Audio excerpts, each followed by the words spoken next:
What's up, everybody? Welcome to the video. We're back at the Indy Oval this weekend for the Brickyard 400 at Indianapolis Motor Speedway. This will be the first time since 2020, all the way back in COVID.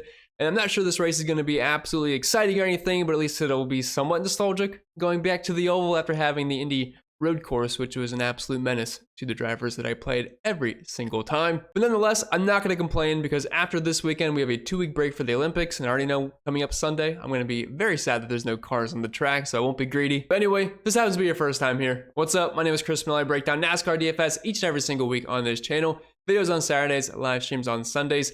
Planning for 1 p.m. Eastern, so be there, be square, always a good time. And usually this is where I would shout out last week's comment contest winner, but not one single person commented Blaney. And I don't blame you. I wouldn't have either. It was just a big track position race, but he was fast and he got it, and that's all that mattered. But if you want to enter once again this weekend, all you gotta do is comment down below who you think is gonna lead the most laps and how many, and the winner will get a cash prize. All right, let's talk some strategy here for Indianapolis, and it's gonna be very similar to last weekend where you're kind of building for a road course. And with that in mind, you're not neglecting dominator points because whoever gets out to a lead and leads laps, that's obviously going to be important, but the same can be said for road courses. There's 160 laps, same exact as Pocono last weekend. So basically how you build for Pocono really should just reflect on how you build for Indianapolis this weekend. If you're looking at similar tracks, Pocono is going to be our best comp. It's a 2.5 mile flat track, and that's what Indianapolis is.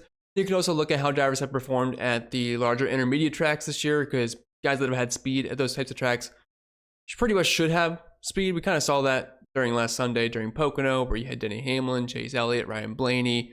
Reddick was fast. So was William Byron, Martin Truex Jr. for a decent amount of time. Probably forgetting someone, but a lot of the guys that did have speed did transfer over. So I would probably expect more of the same here once again. And finally, moving on to the driver by driver breakdown, I did mention one thing first, and that is, of course, if you want to join the best NASCAR DFS community out there, might not be the best week for it, considering we have 2 weeks off. But after the fact, if you want to come in and join, I would love to have you. You can find the link down below in the description or the pinned comment for that. But you get access into my entire NASCAR model, which is a revamp. I did do some updates to the betting model, which does have some more data on there, which don't think these are the current numbers. These are before practicing and qualifying, but we do have winning manufacturer sims, top driver manufacturer, and things like that. And it's been a very good year, but I've had an amazing run of betting on the second place finisher in recent weeks, so hopefully that can change at some point. Then, of course, there's projections for both sides, optimizer, ownership projections, sim scores, cheat sheets, articles, all that fun stuff. The Discord community, which is always fun 24/7. We would love to have you.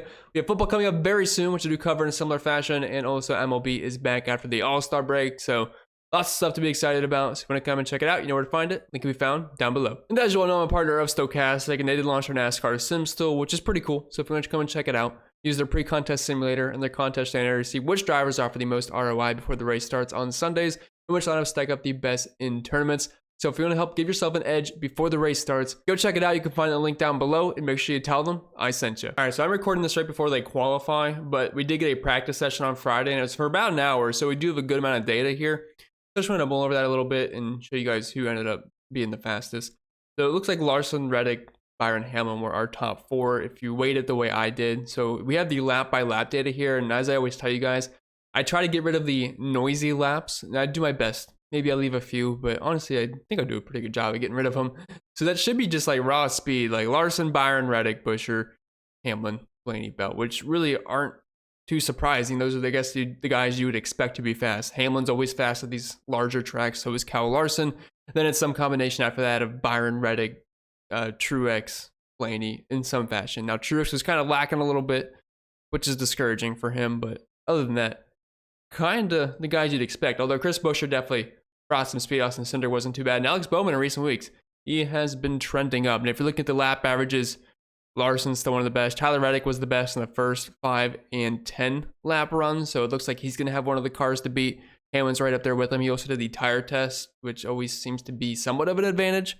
Keselowski was fast in the lap averages, but if you look at the overall lap times, he was a little bit lower on the chart, showing all the way down in 21st here. So that's something to think about too. Now, this is not the exact science, and qualifying is obviously going to play a big part into this because I'm not sure how easy passing is going to be. But this was the speed we saw on Friday. It's just data. There's no bias takes here. All right, it's the next day, and qualifying has concluded here. So just going to run through the slate with you guys for the first time. And obviously, the more updated stuff will be on the Patreon later this evening, and then the live stream tomorrow afternoon. I'll have more information for you guys. But just some first initial reactions here to what we saw in qualifying. And honestly, nothing too surprising here. I think a lot of the fast cars that were fast during Pocono ended up qualifying very well. Reddick was fast.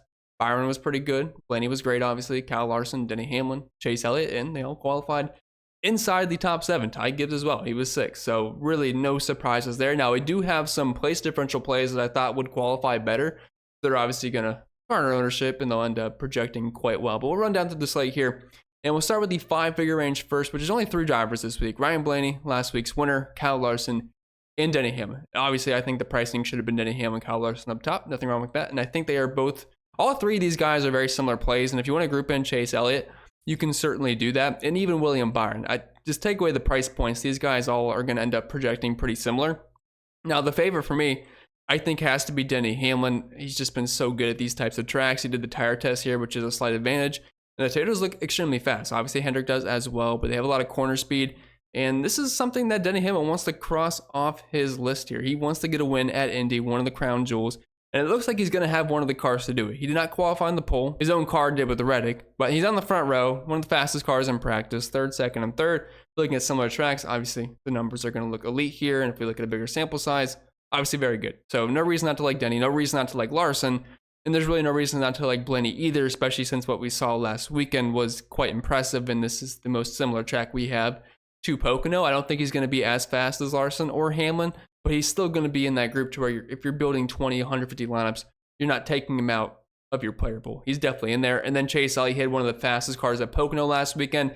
Honestly, I thought either Larson or Elliott was going to win at the end, but they got hit with speeding on pit row, which sent them to the rear. And we probably don't see Ryan Blaney win that race if those penalties don't happen. So these guys are going to be all race winning contenders here. No reason to believe otherwise. And you're kind of just mixing and matching them in the player pool. I'm not in projections or anything like that, obviously, so I don't know exactly what cash games are going to look like. But I would say as of right now, the 4 that we talked about, Hamlin is more than likely going to lead the way. And then not to exclude William Byron, he's just so much further down in price. And the same with Tyler Reddick. Honestly, I just feel like we're grouping all these drivers together, but I don't want to get too carried away. I like to go by price. But just know that Elliott, Blaney, Larson, Hamlin, very close in projection, but Denny Hamlin would be the one that leads the way. Unfortunately, that does come at the price cost. Dropping down to the 9K range, that is not Chase Elliott. We have William Byron, Truex, Keselowski, and Christopher Bell. I'm going to throw in William Byron in the same pool as those drivers that we talked about previously. He's just cheaper. He's starting in 4th, and I don't see a reason why he's not going to be a top 5 guy. And with the price discount, it puts him in play for tournaments. But then we have the PD plays. Christopher Bell, Brad Keselowski, Martin Truex. So I thought Truex would show some more speed this weekend. He showed a lot of speed Saturday last week for Pocono. Looked like he's going to have the car to beat. Ends up qualifying well. And then during the race, he was okay, but he definitely didn't have a race-winning car. And this weekend, looks like he took a bit of a step back. 20th in the 1 lap, 20th in the 5 lap, 14th in qualifying. If you're looking at his overall lap times, they weren't overly impressive either. So while he does offer you a little bit of place differential upside, I can get Brad Keselowski, who had a really good car last week and one of the best cars in the field, practiced faster, 7th, 4th, and 5th. I know his overall lap times were a little bit slower, but he's starting in 26. And based off of what we've seen from him at similar tracks this year, he looks like he should be one of the better plays in the slate. I believe it's a 7-race sample size, and he has 6 top 15s, 4 top 10s, 3 top 5s. Average finish of 9th with the running position right around 14. So I think Keselowski is probably the best cash game play that we have talked about so far. So I'll have a lot of him. And then Christopher Bell starting in 18th. So he should be probably equally as good as Keselowski. I don't really see them being too much different. If you look at their practice times, they were pretty similar. But with Keselowski, we can get him starting 8 spots further back, and he was a little bit quicker last weekend. Dropping down to the 8K range, Tyler Reddick on the pole. He is really cheap this week, $8,800. He had one of the better cars in the field last week, was stuck in traffic for a little bit, still ended up getting track position back. But unfortunately, in 2 runs last weekend, he got stuck behind Joey Logano. And if you guys know Joey Logano, it's not a fun time to try to pass him. So he was the faster car, but he was just stuck behind him for like the last 20 laps of the race, which absolutely sucked. But had one of the better cars, and I would like to see him actually get around Joey and see what he had. But first in the 1 lap, first in the 5, and first in the 10. He's on the pole, and obviously he's going to have one of the best cars. At these larger tracks this season, Tyler Reddick has been one of the best cars. He has the best average finish. He has the most top 5s, the most top 10s, and just has overall been insanely good. So if you're looking for a cheap dominator this weekend, I know there's not that many laps, but if he does come out, lead a good portion of stage 1, and is just there for the majority of the race, he'll get fast laps and starting on the pole.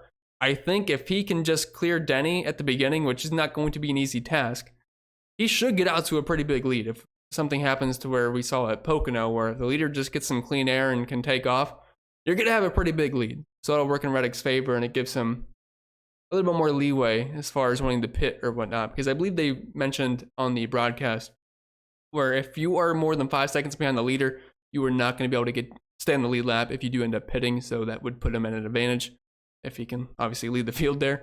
Joey Logano starting in 12th. Not a ton of interest here. I think he's going to be solid. I think he'll probably be like an 8th to 12th place car, but at the same time, I feel like there's more upside with Reddick. And I definitely would prefer Buescher, who starts double the spots further back, $8,500. Really cheap on FanDuel too. He's starting in 23rd. This definitely looks like one of the better cash game plays on the slate. I think he'll just be a very solid 10th to 15th place car here with upside for more. I think Brad Keselowski will be fast, and obviously they run pretty similar most weeks. So I like Buescher a ton this weekend. Ty Gibbs is really cheap, starting in 6th. So if you're not going with Buescher, I'm not saying you can't play both together, but he would definitely be a pivot option in tournaments. Obviously qualified in the pool last weekend, then just ran into some issues where didn't exactly get the finish he probably should have gotten. But he has one of the better average running positions of 10.6 here, which I believe is only behind Chase Elliott, Hamlin, and Kyle Larson. So it's definitely a good company to be in. And again, a really cheap JGR driver who should have a ton of speed. Now, practice wasn't great, 33rd, 21st, and 11th, but they definitely found their marks in qualifying, which does make you feel a little bit better. And Alex Bowman kind of right there with Ty Gibbs, where these are just the cheapest versions of the big dogs. So you have JGR, Ty Gibbs cheapest, and then you have Alex Bowman cheapest of the Hendrick cars. And he's been trending up in recent weeks. He ran well at Pocono last weekend. Starting at 13th here, I think he's fine. I think he'll end up projecting better than Ty Gibbs for me.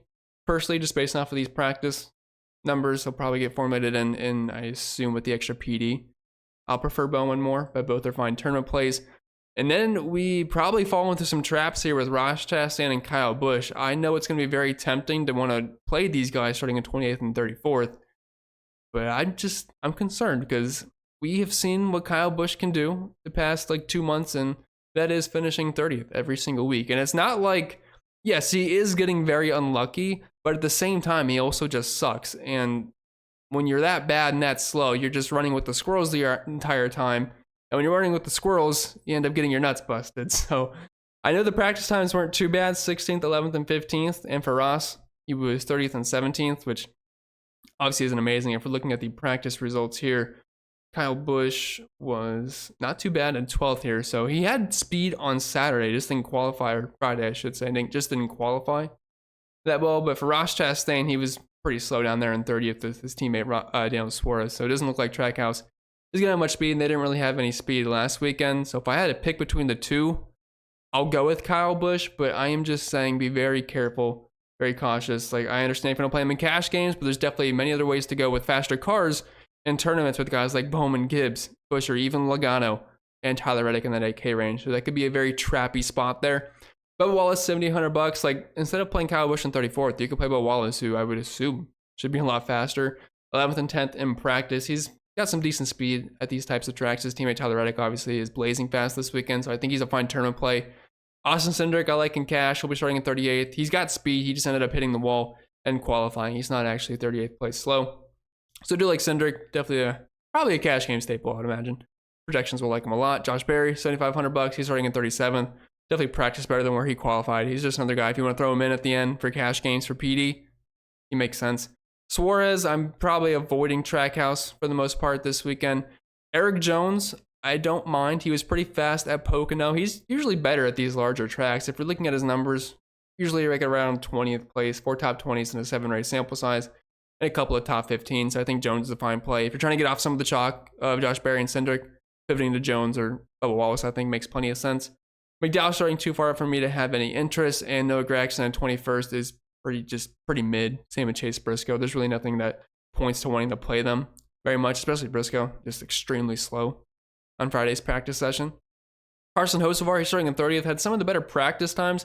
I could see people flocking to him just because of that, and especially with the starting position, because we usually get him around 15th to 20th place.